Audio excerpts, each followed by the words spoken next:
All righty, it's No Apologies on Beck, where we are unafraid to speak the truth. I'm your host, Rick Becker, co-host Lori Hintz. Hi there. Got a good show for you. We've got a special guest, City Commissioner from Bismarck, and we've got executive orders, but we're going to do something just a little bit different and new. So I think I've mentioned before one of my favorites, an author, political philosopher that was writing in the 1730s. And so I wanted to go over that with folks and you, Lori, and just talk a little bit about him and about a couple of his pamphlets or books, if we'd call them that, and a couple of his quotes. I was going through them again over the last couple of days. He has so many good quotes. Excellent. So many good quotes that are so applicable to what's going on today. You would almost think that he specifically wrote them last year as right. opposed to a couple hundred years ago. So the person I'm talking about, go ahead and pull up the first graph, is Henry St. John, Viscount, Lord Viscount Bolingbroke. that is quite a name. Yeah, and so it is quite a name. So we always say Bolingbroke. Henry St. John is what he was going by at first. And you see there, I have a couple of his works. This one is an 8-volume set published in 1809. And very interesting. I haven't got through it all, but it's fascinating stuff. We have a picture of him. This is what he looked like. You know, kind of your typical Wig. Yeah, he's got a big old wig on, but he was a Tory. But he was. It's very, very interesting as far as party politics back then, and you can go way deep on that. Let's bring up the next graphic. So this is, if you know the Roman numerals, I believe that says that this was published in 1749. So this is my favorite book of all time. But this is 3 pamphlets of his, or booklets of his, and those top 2, I've not read the third one yet, but the top 2 are phenomenal, on the spirit of patriotism and on the idea of a patriot king. Very, very, very good.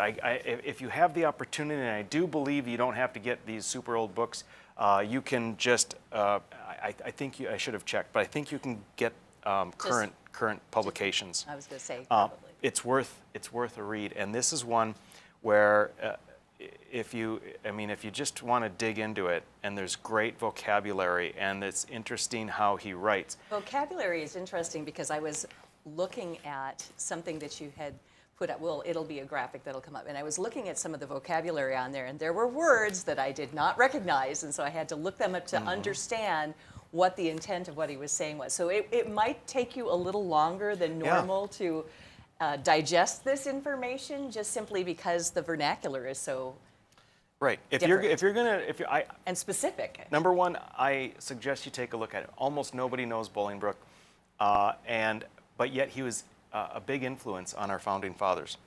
But if you're going to go into it, don't think about going into it as a light read. Think about it as an activity, like you said, Lori. Right. It's an active thing. I had to read it like 3-4 times, to really digest it and look things up. But I want to share how I came across him. So this is Russell Kirk's A Conservative Mind, The Conservative Mind. And this is considered kind of, if you will, the Bible on conservatism. And let's see here, there you go, Kirk. And I was reading this, and it was in the first chapter that Russell Kirk, he goes through the history of conservatism and what it all means. In the very first chapter, he was saying, well, in his opinion, Edmund Burke is clearly the father of conservatism, and which he makes a good case for. But he also, Russell Kirk, the author of this book, said, here are some other people that could be, but they're not, in my opinion, because of this, this, or this. And he listed a few people that came before Edmund Burke, one of them being Bolingbroke. In Russell Kirk's mind, Bolingbroke, because he was not a religious person, could not be considered the father of conservatism. And there were a few others too that had different reasons, and I thought, well, you know what, I want to dig in. Why does that preclude him from being? For Russell Kirk, the role of God in society and in conducting good governance is integral to conservatism. Now, at any rate, so I thought, this was a fantastic book. I want to know more about these other people I've never heard of. So then I got into Henry St. John. And there are a couple of things there that I wanted to bring up.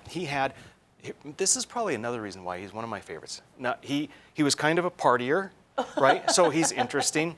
And he was big into politics, and he struggled with political parties, and he tried to bring some of the good things from the Whigs into his party. And then when his party was having some troubles, he had extreme trouble controlling his party. He was in favor of a king and the mistress of a king. He eventually, the king, I think it was George II, he was in trouble and cited for treason. He actually put on a disguise to get out of England and went to France. Oh, wow. And then became sort of ensconced in the hierarchy of what they called the Great Pretender, who were the Stuarts, William and Mary, right? Mm-hmm. So he was working for the person who thought they were the rightful king, but were in France because they had been kicked out. And anyway, he lost all of his property. He lost everything. Then he flipped sides, and he was able to get back to England, got in the good graces of the king, and married, used his wife's riches to bribe someone to have an audience with the king, and it was all going to be good. He was going to be reinstated with new land and new everything. Then the king died. Oh, no. He had some of the people he worked with and against are famous people in English politics, English philosophy. Voltaire was one of them. You certainly heard that name. And so fascinating He was life. very well connected, obviously. Yes. The other thing is that even now, when you read what people write about him, there's discussion on whether he was a significantly smart person that was well thought out, or whether he was a buffoon. You know, based on your political ideology, Well, that's right? It's common today too. Exactly, I mean, the same thing. It depends on what you read, I guess. And Edmund Burke doesn't think highly of, did not think highly of, right. Yet we know that he was a big influencer of the founding fathers. So it's almost like you have to read, when you're reading about Bolingbroke, right. It's the same as reading about a politician today. It depends on who's writing about that person that gives the lens Very of nice all to of this. look at the 1700s and then contemporary and realize nothing's changed with that. Yeah, it's phenomenal. He was a member of Parliament. There was a big peace treaty between France, England, and other countries that he was instrumental in. The Treaty of Utrecht, something of that nature. I mean, his follies are phenomenal. I think he had a life well lived. When I read his stuff, I pick up hints of other authors I've read, even Ayn Rand. He's just phenomenal. On the spirit of patriotism, page after page after page is just insightful wisdom. The Patriot King is where we're going to talk about the quote tonight, get into it a little bit more and how it relates today. The Patriot King, he wrote actually for Prince of Wales, Frederick, who was the son of George II, because he was trying to bring in what he thought was going to be the next king, bring in the idea of a constitutional monarchy with republican ideals. Wow. And was really pushing because, and it's clear, it's all written to the king. This is a letter to the king. And it's in that he's explaining, the limitations of man, the importance of restrictions on government. And so now that person never did become king. So it was all for naught, except we have the privilege and benefit of being able to read it today. So let's come back at the next segment. I want to go over it's a weird thing to do, right? The whole segment, all we're going to be doing is talking about a guy one quote. And one quote. But it's going to be interesting. So stick with us. We will be back.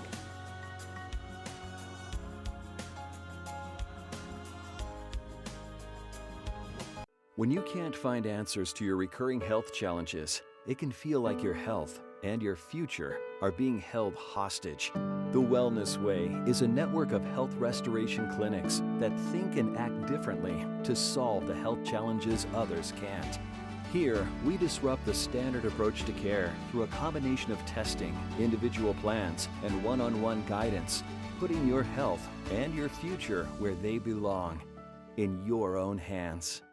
40 years ago, Aero Service Team started with one truck and lots of hard work. Times may have changed, but the hard work that we put in to get your lives back in order after fire, water, and disaster hasn't. Over the years, we've seen so many families lose their belongings due to water and fire damage. Restoring homes back to the original state has made every hour of hard work well worth it. Thank you for trusting our family with yours. When disaster strikes, you only have to make one call. Aero Service Team does it all. It's every American's right to bear arms. At Mandan Sporting Goods, we're here to help you support your Second Amendment rights, which reads, a well-regulated militia being necessary to the security of a free state, the right of the people to keep and bear arms shall not be infringed. Whether you're looking for a pistol for personal defense or collector gun, we have the staff to help you. We also have the area's largest inventory of ammo and reloading supplies. Mandan Sporting Goods, the area's local gun and ammo specialists. 40 years ago, Aero Service Team started with one truck and lots of hard work. Times may have changed, but the hard work that we put in to get your lives back in order after fire, water, and disaster hasn't. Over the years, we've seen so many families lose their belongings due to water and fire damage. Restoring homes back to the original state has made every hour of hard work well worth it. Thank you for trusting our family with yours. When disaster strikes, you only have to make one call. Aero Service Team does it all.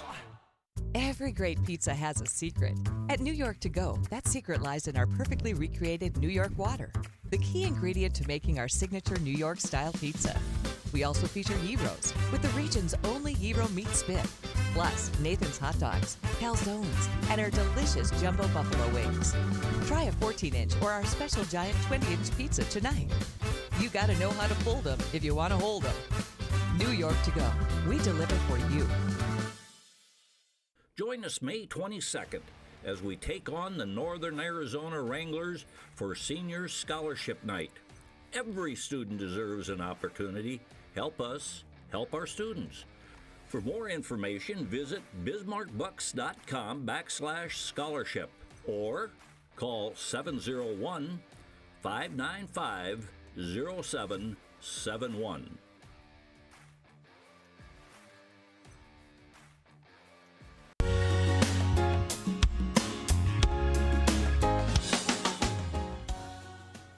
All right, we're back. It's No Apologies on Beck, and we are talking more about Henry St. John, Lord Viscount Bolingbroke.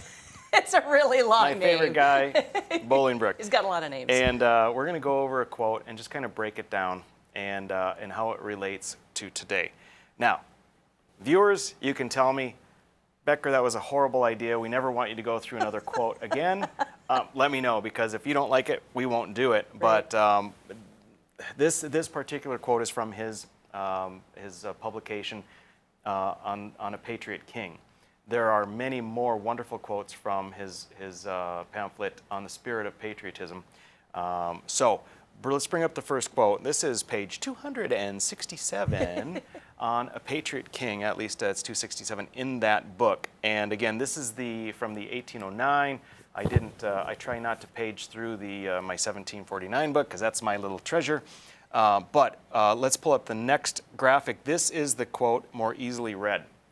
I'm going to read through it with you, and then I want to kind of break it down, right? So it says, luxury is rapacious, let them feed it. The more it is fed, the more profuse it will grow. Want is the consequence of profusion, venality of want, and dependence of venality. By this progression, the first men of a nation will become the pensioners of the last, and he who has talents, the most implicit tool to him who has none. So let's break that down. We're going to keep it up. Yep, yeah, I want you to. No, keep it up. I want you to take a look at that. Now, I want to go through. So let's break it down, right? So luxury in the old definitions is not how we think of luxury necessarily. It's more of an indulgence or a lechery, right? So of kind of an unfavorable indulgence.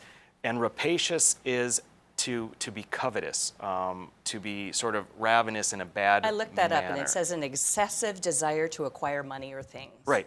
So this indulgence is excessive. It's an indulgence. It's covetous, right? And let them feed it. The more it is fed, the more profuse it will grow. And want is the consequence of profusion. So want meaning just a desire for something. Something's things lacking. That you don't, yeah, people of want are those who don't have things. Right. So a desire for something is the consequence of profusion. Profusion being a lavish expenditure, right? So let's break it down. We've got this indulgence is covetous. If you feed it, the more it is fed, the more profuse it'll grow. And that want or a desire for something is the consequence or the result of lavish expenditure. And venality of want. Venality is corruptibility. I looked here and I found it as being influenced by money or easily bribed. Venality. Yep. And from venality is dependence, right? So we go through it here. If you this indulgence is covetousness, right? And if you feed it, it's going to continue to grow. What happens then is you have this lavish expenditure because of it, and that only leads to a desire for more. And with that desire comes corruptibility. If you desire something, if you get a taste of something, we think of power. You get a taste of it, you want more, and that leads to the corruptibility. Because what will you do to get more of that you want? And once you are able to be corrupted, you are then dependent. Yes. Oh, that is so think apropos about for today. politicians. Oh, right. They go in, they don't have principles. They're doing the big spending. They're doing this and that, and they find that they get dependent on it. Right. Once they're dependent on it, Addicted to it. they need it. They become corruptible. It's a cycle. And so then it goes on. It says, by this progression, what we've just covered, you go step by step by step. The first men of a nation will become the pensioners of the last. So the early ones will be bankrolling?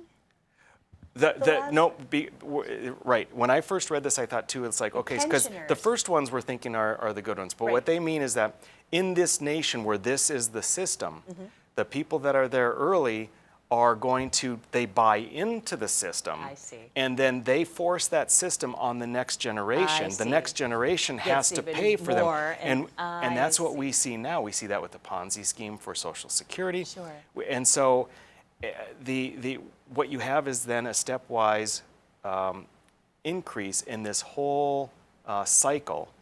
And it goes to the end here. He who has talents, the most implicit tool to him who has none.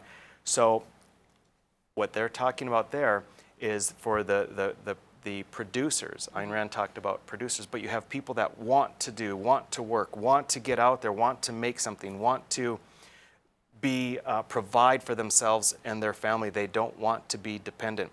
And what it turns out to be is those people that are willing to work, they have the integrity and the desire, they become the tool by way of the government for those that don't. Either, he says don't have the talents, but don't have the desire is what I'll say. And so that stepwise fashion, that cycle of what happens with government trickles down so that your whole society is based on that corruptibility and that dependence.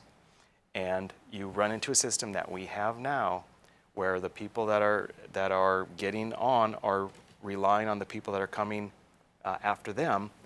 And, without them, you have nothing. Without government, you have nothing because you've grown dependent on the whole system. That's exactly what's going on right now, too. And now we're at the point where it's almost no return because we're borrowing and we're kicking the can down the road. And those people who are coming behind us now are in such tremendous debt, our grandchildren and their children. Absolutely. Yeah, that aspect of the corruptibility is what really triggered things for me, because when you get a taste of something is when you want it bad enough that you're able to be corrupted. And when you're able to be corrupted, then they own you. You are dependent on that system. And you can say that's how it is in politics, but even if we talk about government programs, once you become accustomed to that, you will do whatever it takes to stay in that system. With that particular quote, that graphic that we had up earlier that had the highlighted section, I'm the type of person, I learned this from my dad, who is a Bible study guy, always look at the context around what the quote is. So I read the stuff in advance, and I saw a couple of words that I didn't understand. One was the word profligate. I just don't use that word. Profligate spending, that's your North Dakota legislature Exactly. at work. You know what? I read that, and I thought wildly extravagant, and I thought, it's our legislature. Profligate, is the drunken sailor spending. Yep, That's what exactly. Profligate is, Profligate is a great word, and we're going to be talking about the city commission a little bit here too, Is so that we right? can also maybe apply that. And then the other thing is timorous. I had never seen that word before either. Timorous refers to somebody who is fearful or shy or timid. And so that explained a lot of information for me when I was looking at the quote later on. So like I said, it was a little more time intensive, but so interesting. And Yeah, and this context again is going with regard to the king, giving advice to someone who was presumed to be the next king, and explaining what the natural course of events is and why you need to protect against that to preserve liberty. Right. Yes. And so now, if you look at the United States, we're in the middle of it. So it's too late. We can't prevent it. So how do we get out? You know, I'd like to ask Bolingbrook. once you're deep in it, how do you get out? Then what do you do? Right. And now what is what we have to And ask now ourselves. Right. Very interesting stuff. This is so good. Very, Yeah. very interesting. And the bottom line is that anyone's corruptible too. And as you say, you get a little taste of that, and it's easy. You know, we always say, we have a phrase for those people who go to Washington. They are from the state of North Dakota, and they're so great, and they're doing awesome, and then they go to Washington and they drink the Kool-Aid, you know. And how many times have we felt that way with politicians that have gone to the state house or gone to You know, I have a comment on that. And I'll probably say this more than once on our show, but I don't think they get corrupted in D.C. And I was talking with Larry Reed, who's with Foundation for Economic Education, a few other things. I just think that they haven't been tested before. It's not that they became corruptible. They were always corruptible. There was just nothing that tested it. So, you know, it's easy to say, I'm a conservative, I have these principles. There's no situation in which you're actually tested, in which you actually have to walk the walk. I shouldn't say there isn't any, but many people go through a good part of their lives without ever being tested. Sure. Then when they get to Washington, it's the first opportunity for those alleged principles to be tested. It turns out they didn't really have those principles or the true underlying foundation. And it's simply a new awareness that this person didn't have what they thought they had or what they led others to believe they had. That is a terrific theory. I think you're spot on. I think most people go to Washington without true foundational principles. The few that do, I don't think they get corrupted. I just think it was revealed. It was just revealed to us who didn't have them to begin with. That's my theory. I think that's a really great theory. You're probably spot on. Exactly. Yeah. Well, we learned all about Bolingbrook today, and we're going to be introducing you to Mark Splonskowski from the Bismarck City Commission when we come back.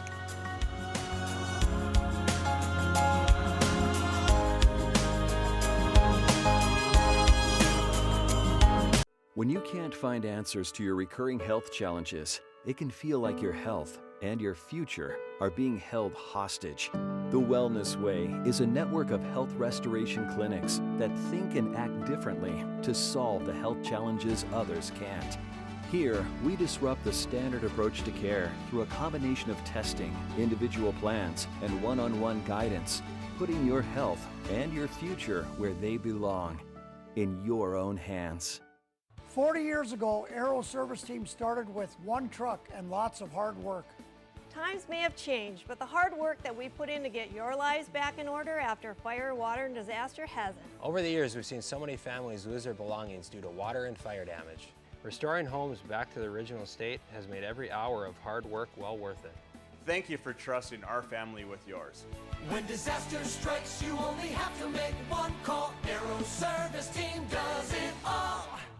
Prairie Patriot Firearms and Training is the region's most complete gun and training center. 5-lane indoor range, a gun shop, and a certified training facility. Firearms training courses are offered daily for new, intermediate, and advanced shooters. If you're not comfortable in a classroom setting, Prairie Patriot offers one-on-one private lessons, from basic self-defense training to concealed weapons testing, along with a full line of guns, ammunition, holsters, and concealment clothing. Prairie Patriot, 3930 Memorial Highway, prairiepatriot.com. 40 years ago, Aero Service Team started with one truck and lots of hard work. Times may have changed, but the hard work that we put in to get your lives back in order after fire, water, and disaster hasn't. Over the years, we've seen so many families lose their belongings due to water and fire damage. Restoring homes back to the original state has made every hour of hard work well worth it. Thank you for trusting our family with yours. When disaster strikes, you only have to make one call. Aero Service Team does it all. Every great pizza has a secret. At New York To Go, that secret lies in our perfectly recreated New York water, the key ingredient to making our signature New York-style pizza. We also feature gyros, with the region's only gyro meat spit, plus Nathan's hot dogs, calzones, and our delicious jumbo buffalo wings. Try a 14-inch or our special giant 20-inch pizza tonight. You gotta know how to fold them if you want to hold them. New York To Go, we deliver for you. It's every American's right to bear arms. At Mandan Sporting Goods, we're here to help you support your Second Amendment rights, which reads, a well-regulated militia being necessary to the security of a free state, the right of the people to keep and bear arms shall not be infringed. Whether you're looking for a pistol for personal defense or collector gun, we have the staff to help you. We also have the area's largest inventory of ammo and reloading supplies. Mandan Sporting Goods, the area's local gun and ammo specialists.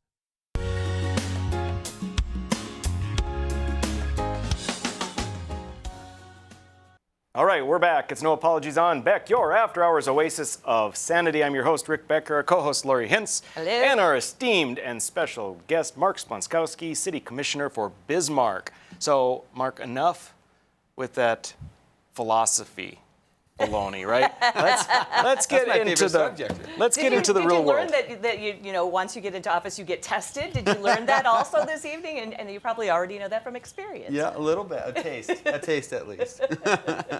Yeah. So tell me first of all when you got elected to the Bismarck City Commission and how it's been going. Well, I was elected in June of 2020.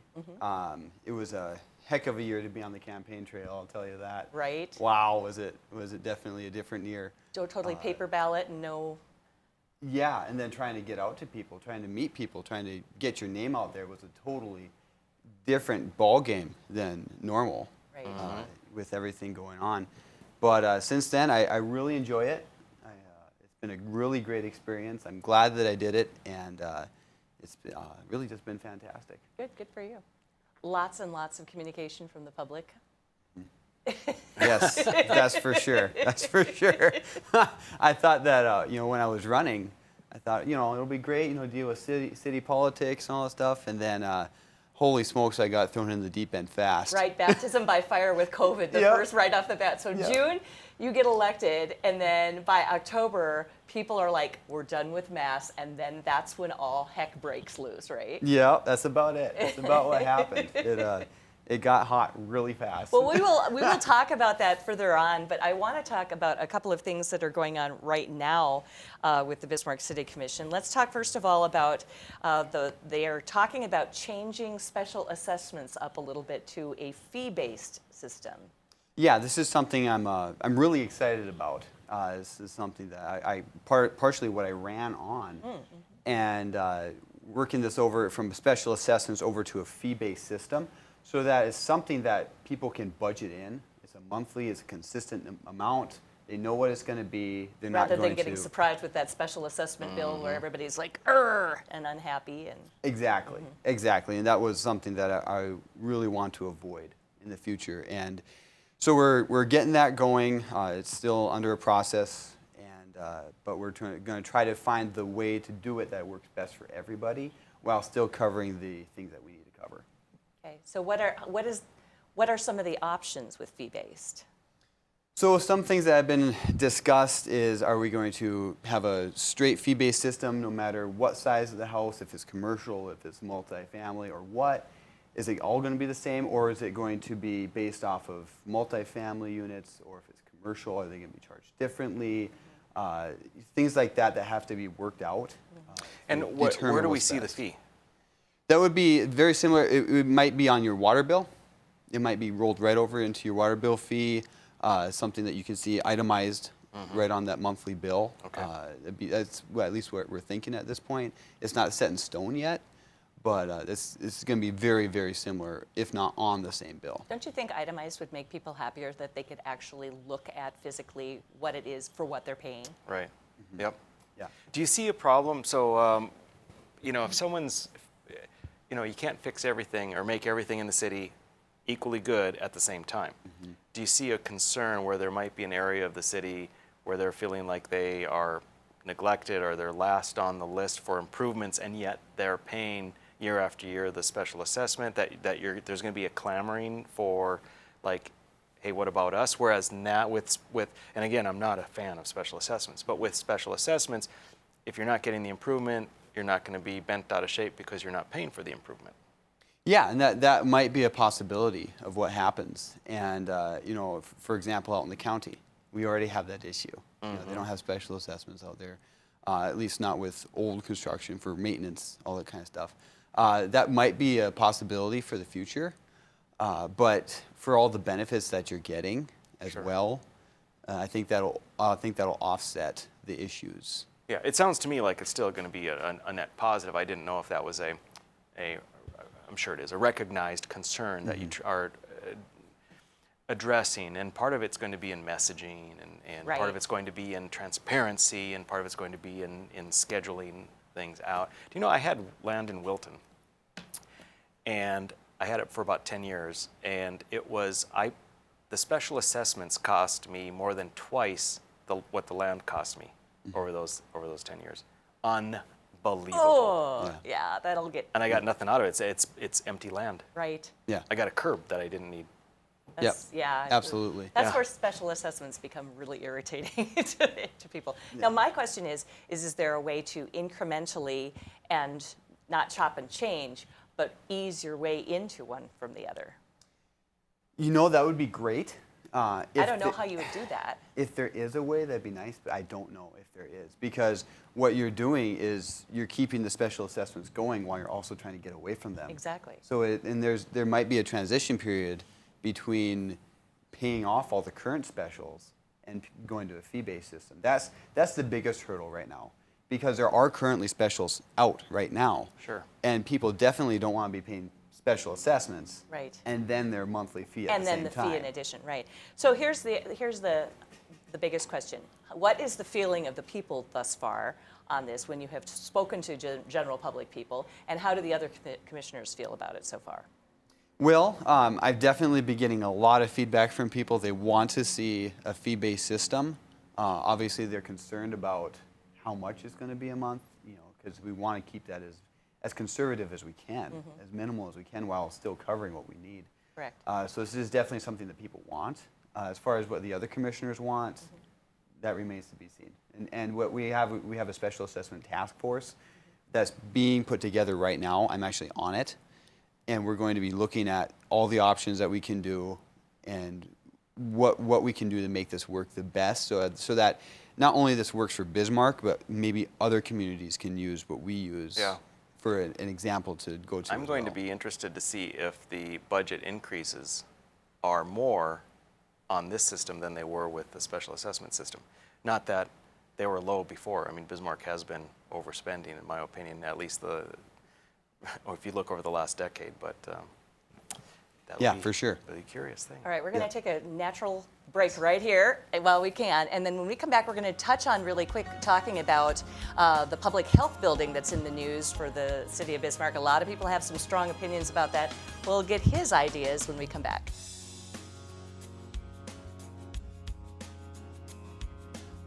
We're the ladies of Another View, bringing you a fresh view on local issues. And different perspectives you won't get on the mainstream media. Watch us weekday afternoons at 4:30 Central Time on Beck News and at beck.news.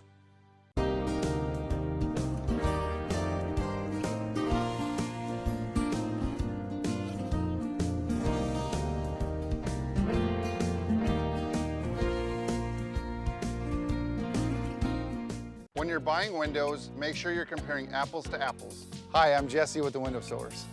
We only sell you the best windows and doors for the best price. Call the Window Source. Just because you pay less doesn't mean you get less.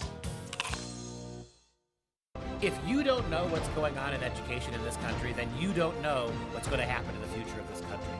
And it's important. I'm Dr. Duke. And I'm Katie. Watch the Dr. Duke Show weekdays at 4 p.m. Central Time on Beck TV. Every great pizza has a secret.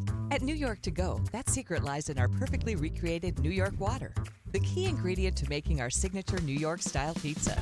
We also feature gyros, with the region's only gyro meat spit, plus Nathan's hot dogs, calzones, and our delicious jumbo buffalo wings. Try a 14-inch or our special giant 20-inch pizza tonight. You gotta know how to fold them if you want to hold them. New York To Go, we deliver for you. It's every American's right to bear arms. At Mandan Sporting Goods, we're here to help you support your Second Amendment rights, which reads, a well-regulated militia being necessary to the security of a free state, the right of the people to keep and bear arms shall not be infringed. Whether you're looking for a pistol for personal defense or collector gun, we have the staff to help you. We also have the area's largest inventory of ammo and reloading supplies. Mandan Sporting Goods, the area's local gun and ammo specialists. Hello, I'm Mike Lindell, inventor of MyPillow. Thanks to your support, you've helped make MyPillow become one of the fastest growing companies in America. Over the last 12 years, you've helped MyPillow create thousands of jobs right here in the USA. When I got MyPillow, I'm asleep almost immediately. I stay asleep at night and I wake up more well-rested in the morning. That's why I invented MyPillow. My patented fill adjusts to your exact individual needs and helps keep your neck supported and aligned. I'm interrupting this commercial right now. Retailers have canceled MyPillow, and to thank you for your support, I'm gonna pass the savings directly on to you. Go to MyPillow.com right now to get deep discounts on all MyPillow products. For example, you can get my premium MyPillows, regularly $69.98, now just $29.98, the lowest price ever. For the best night's sleep in the whole wide world, visit mypillow.com.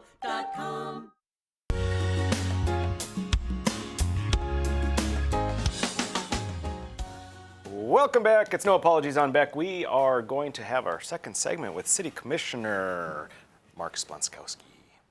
So, take it away, Lori. Well, we were talking just before the break a little bit about public health needs a new building. Yes. And the public is probably not very happy about financing what they need. And you can do a new building or you can buy an existing building. And so that is the conundrum right now. And how do you best use your dollars to do either? Absolutely. So the little bit of history behind what's going on there is several years ago they sold the health building to UMary, University of Mary, with the agreement that we would be able to rent it from them for a certain amount of time. And they have been very generous with us. They haven't kicked us out at all, but it's still something that needs to be done. And the longer we wait, the longer we're paying rent, and the more money we're losing from the sale of the property. So what we're trying to do is find a new home for public health. We have to find one. It's not an option. We're just pushing the can down the road, you know, wasting more money renting when we could be either building a new facility or buying a current facility and renovating it.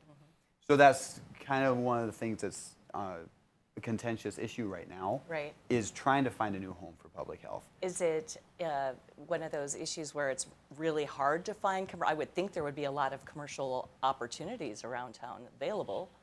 Yeah, and that's what There's a building that's not even being used by the state right now, so just saying. Yeah, and that's what we're looking into is what's the best option, what's the most economically conservative and option that we can do while still giving public health what they need. Let me ask you. You had a building, you sold it at a cut rate price, and now you need a building. and you're going to pay a premium. So what the hell's the deal? That's a very good question. You know, the rationality of selling it, I don't understand. I know it's before your time. It's before my time. That's the question I had to ask. So people are quite upset with the sale of that building, but it is what it is. We have to fix it. You know, whether, like what you said, we sold it at a cut price, and we're gonna end up buying it at a premium, I'm sure, unless we get lucky.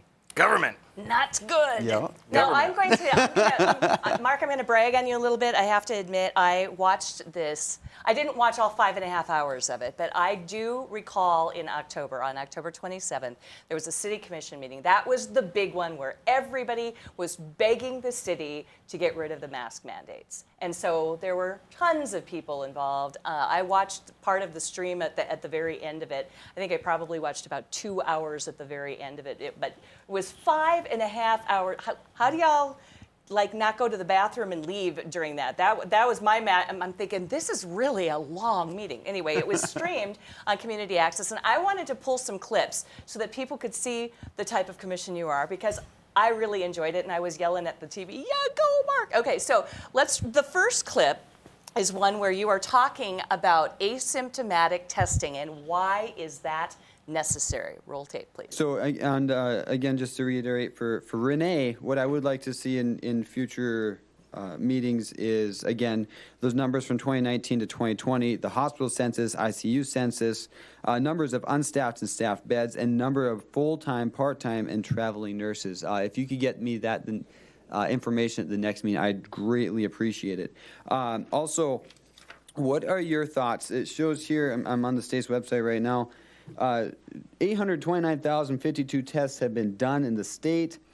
Unique individuals, 286,196 individuals. So roughly about a third, maybe a little bit more of the third of the state has been tested. So that looks like about each of these individuals have received the test 2.8 times approximately.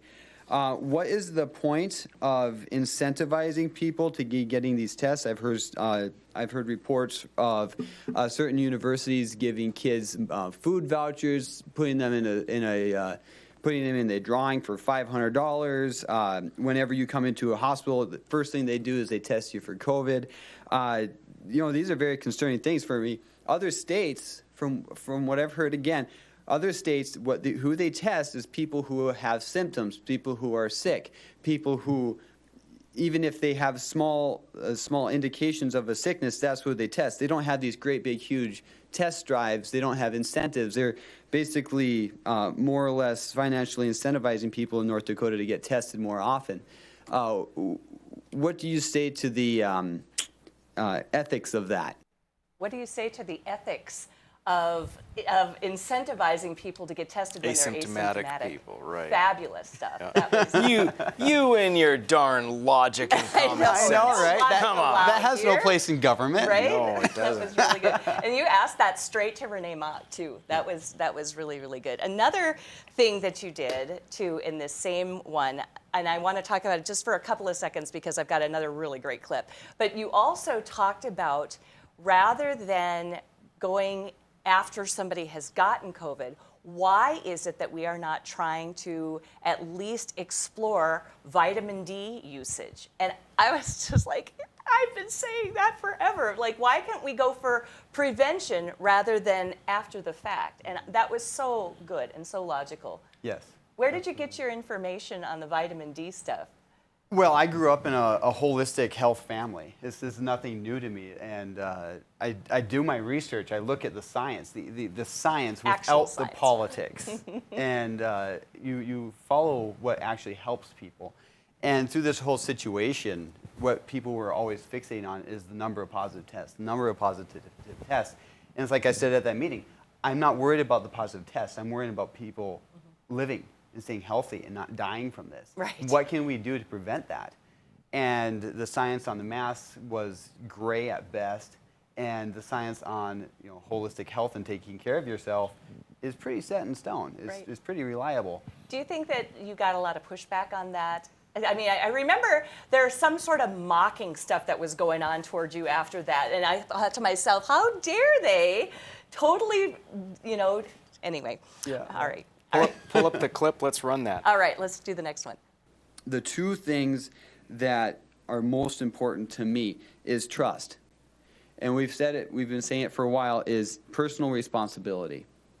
So personal responsibility, if anybody here wants to wear a mask, if anybody here wants to social distance, if anybody here wants to quarantine, I applaud you in your right to do so. Do it. This is America. I love you for it. Go for it. If you don't want to, go for it. This is America. I applaud you in your right to do so. So because we were elected as public representatives, if we don't trust our people, how can we expect them to trust us? And so we need to allow people to do what they see as right for them. If I go into a business and they're supporting something, anything that I don't agree with, I'm not going to go to that business. If you go into a business and they don't require masks and you want them to wear masks for your sake, you can social distance, you can ask them, or you cannot go there. You have that right, and that is a beautiful thing. And that brings me to the bottom of this pyramid, rights. The rights of the people shall not be infringed. That's not me saying that. So the rights of the people, the right for them to take personal responsibility for their own actions. If I choose to live an unhealthy life, to be overweight, to do all these crazy things that make me a weaker person, health-wise, all this stuff, if I choose to go to fast food every single day for every single meal, I'm going to have ramifications for that. And that would put me at serious risk for dying from a lot of things, really, many, many things. So that's the way I see it. The rights is that the base, and then it's trust, is effect, risk, and science. The science is shaky. The effect, the risk is, I would say, is relatively small. You have a 98.8% chance of living if you test positive. The effect is great. And the trust is very important, and above all, rights. So that's the way I break it down. That's why I will not support a mask mandate tonight or ever unless the science is absolutely definitive, undisputed, and the death rate is exponentially higher, because I will not infringe upon the rights of the people. Because I will not infringe on the rights of the people. That was Yep. it. Yeah, that was good. Yeah, very, very good. Very good. Thank you very much for coming on the show tonight. We are so grateful that you stopped by and explained some stuff. And Mark Splonskowski. Thanks, Mark. Thank you very much. All right, when we come back, we're going to view another of Joseph Robinette Biden Jr.'s executive orders. When you can't find answers to your recurring health challenges, it can feel like your health and your future are being held hostage. The Wellness Way is a network of health restoration clinics that think and act differently to solve the health challenges others can't.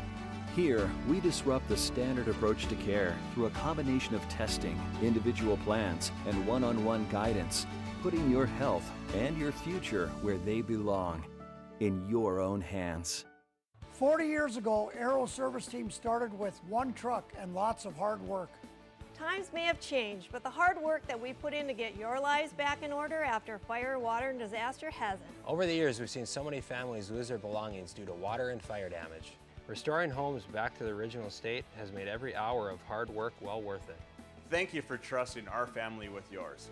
When disaster strikes, you only have to make one call. Aero Service Team does it all. Spas, etc.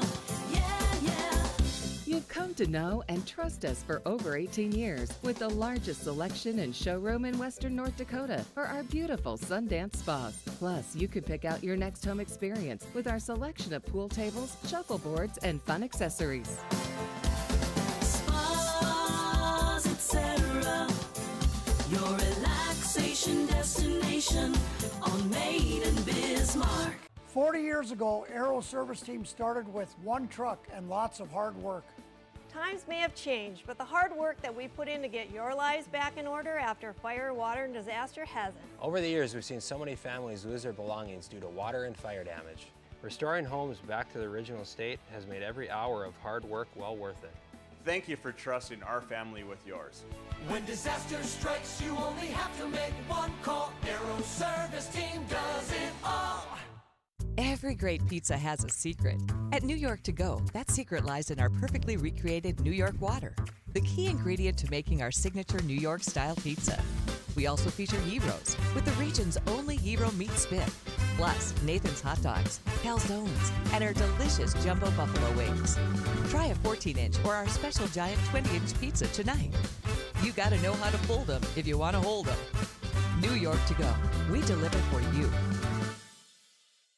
It's every American's right to bear arms. At Mandan Sporting Goods, we're here to help you support your Second Amendment rights, which reads, a well-regulated militia being necessary to the security of a free state, the right of the people to keep and bear arms shall not be infringed. Whether you're looking for a pistol for personal defense or collector gun, we have the staff to help you. We also have the area's largest inventory of ammo and reloading supplies. Mandan Sporting Goods, the area's local gun and ammo specialists.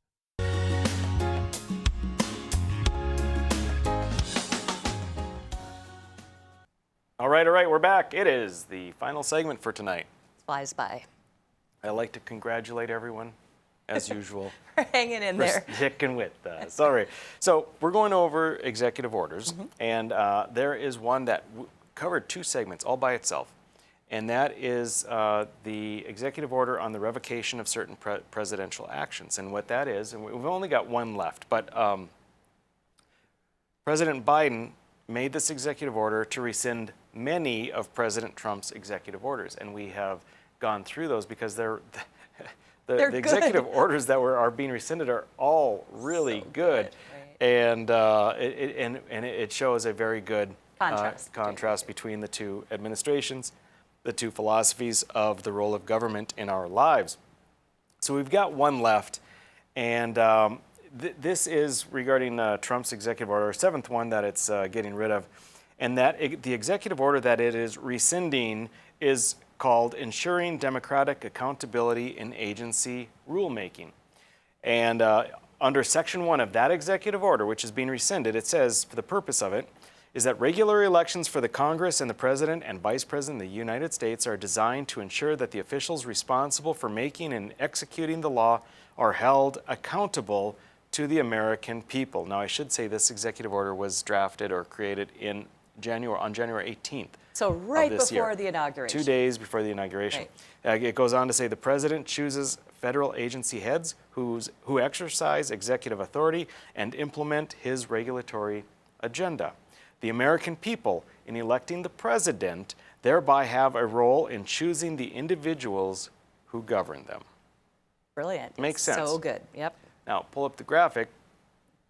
He goes on to say, however, some agencies have chosen to blur these lines of democratic accountability by allowing career officials to authorize, approve, and serve as the final word on regulations. This practice transfers the power to set rules governing Americans' daily lives from the President, acting through his executive subordinates, to officials insulated from the accountability that national elections bring. This practice undermines the power of the American people to choose who governs them, and I am directing steps to end it. My favorite part of that is insulated from the accountability that elections bring. Yeah. It's so this is the final one for the problem. rescindment of the various executive orders of Trump. It was a good one, and but that's now gone. Gonzo. You know, because we need to insulate people from accountability. That's what Biden's executive order essentially did. Yeah, absolutely. Like, all right, we have another one, and this is a new executive order. Right. A proclamation on Irish American Heritage Month, and this was done on March 1st. You know, it's for the month of March. It's, but this is basically just the read. It's just pointless pandering. What is up on your screen right now? Seriously, if you go online and read it, you will laugh because it looks like it is written by, I don't know, a 7th grader. I was embarrassed for whoever wrote this. Is that right? It really was. It was. Yeah. Well, the thing that I find interesting is we're not ready for that yet. The thing that I find interesting is why pander specifically to Irish Americans. You could pick any any country from around the world and hyphenate that to Americans and make that, That is curious. Well, I do think that there was a reason for that once I saw the people on the list of Irish Americans, and then I realized, oh, I'm part of this heritage thing. Yeah. It's all, it's all self-aggrandizing. It is. Yeah, total pandering. All right, the next one, a proclamation on Read Across America Day 2021. President Biden says, I have always believed that America's children are the kite strings that keep our national ambitions aloft. No, wait a minute. Think about that for a moment. The string is what's keeping it aloft. No, that's not how physics works. Shouldn't he say the wind? Last I checked, I think it was the wind. America's children are the wind beneath my wings. That's what he should have said. Anyway, you see here it says, according to the Department of Education, estimates more than half of United States adults between 16 and 74 years of age lack proficiency in literacy, reading below the equivalent of a 6th grade level. And I think that is a stunning indictment of public education. It sure is. We have had public education for 60 years, and that's what it accomplished. Bravo, and it's government. In print. Bravo. I mean, they're actually admitting it, really, in print. Good job, guys. Unbelievable. Well done. That's ridiculous. Next up, a proclamation on National Colorectal Cancer Awareness Month. And I don't want to make fun of colorectal cancer, but I just think, does government really need to do this? I don't understand. This is an interesting proclamation, too. They have some really specific things, it seems like. Does it seem like there might be some, I don't know, special interests who are determining these things? I don't know. The COVID-19 pandemic, it says here, has disrupted so many parts of our lives, including far too many, the routine checkups and screenings that are so vital to guarding against disease. Now, of course, what that was the fear-mongering that kept people from going out and getting their routine checkups. So again, congratulations, government. You scared the hell out of people so they didn't do what they would have normally done to protect themselves against disease. So now, because of your screw-up, government, now you say, hey, we're proclaiming a month for colorectal cancer awareness. Maybe you should proclaim a month for government foolishness awareness. Right. Okay, just saying. I like that idea. All right, that's it for tonight. Tomorrow night we got another great show. Not telling you what's in it because I don't know. See you later. Bye.